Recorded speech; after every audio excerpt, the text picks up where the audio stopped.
Chhattisgarhi video देखने के लिए हमारे चैनल को सब्सक्राइब करें और दबाएं इस बेल आइकन को ताकि हमारे वीडियो के नोटिफिकेशन आपके पास पहुंचे सबसे पहले।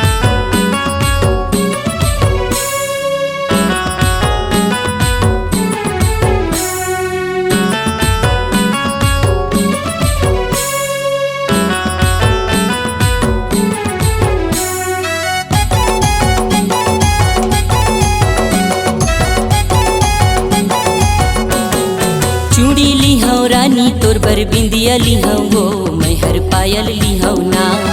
चूड़ी लिहाऊ रानी तोर बर बिंदिया लिहाऊ वो मैं हर पायल लिहाऊ ना। सात फेरा के वादा है, सात फेरा के वचन निभाऊंगो निभाऊंगो निभाऊंगो। मोर सही माया वाला कहाँ पावे पावे वो, मोर सही माया वाला कहाँ पावे। चूड़ी ले दे राजा मोर बर बिंदिया ले देगा तैहर पायल ले देना। चूड़ी ले दे राजा तैहर बिंदिया ले देगा तैहर पायल ले देना।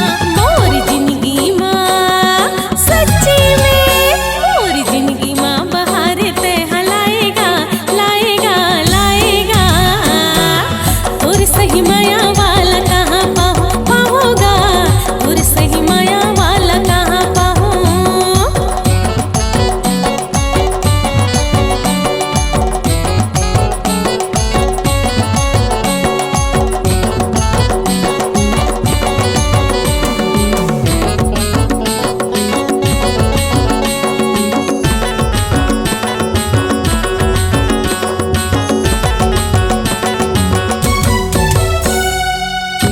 कहले बेरानी मोला तय बता दे, मन मका बात हवै तेला तय जना दे।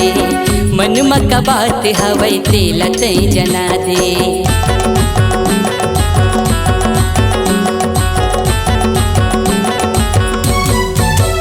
हाँ कुछ नहीं चाहे राजा माया चाहे तोरे गा।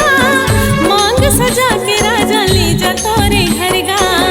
मांग सजा के राजा ले जा तोरे घर गा। समझे तोर मीठ मीठ बोली हरानी मोर दिल्ला ताड़ ताड़ कर देथे वो।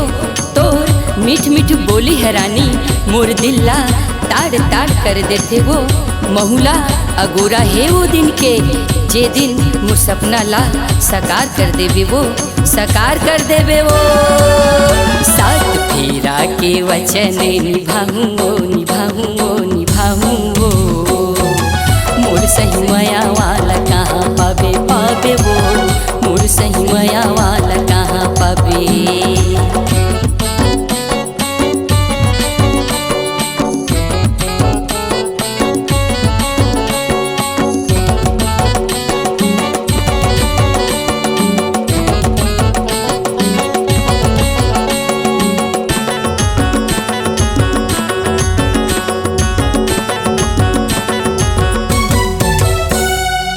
मोरे नजर ले राजा दूर झन होई बे।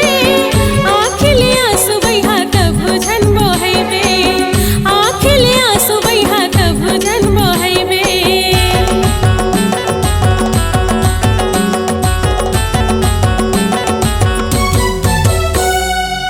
किरिया खा के रानी कहते हाव टोला, निर्मोही नहीं हव अजमाले मूला। निर्दयी नहीं हव अजमाले मूला।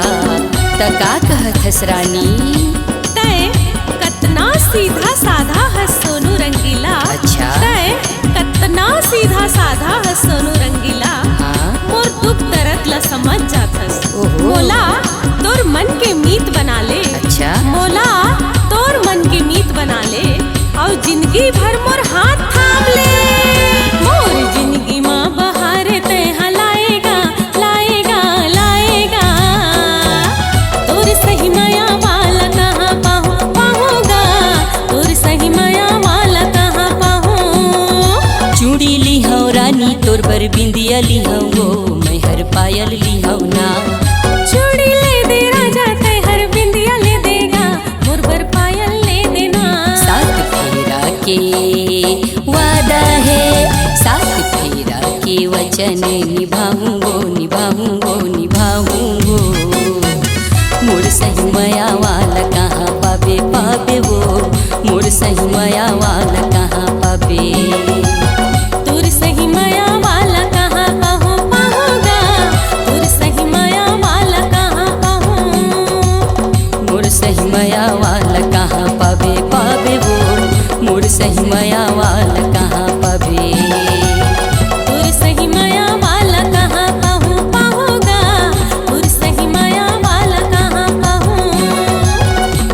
सही माया वाला कहाँ पावे पावे वो, मोर सही माया वाला कहाँ पावे। अगर आप अपनी आवाज को एक नया आयाम देना चाहते हैं तो चले आइए मल्टी ट्रैक डिजिटल रिकॉर्डिंग के लिए संपर्क करें HK म्यूजिक कंपनी, कोटा डबरी, चांपा, छत्तीसगढ़।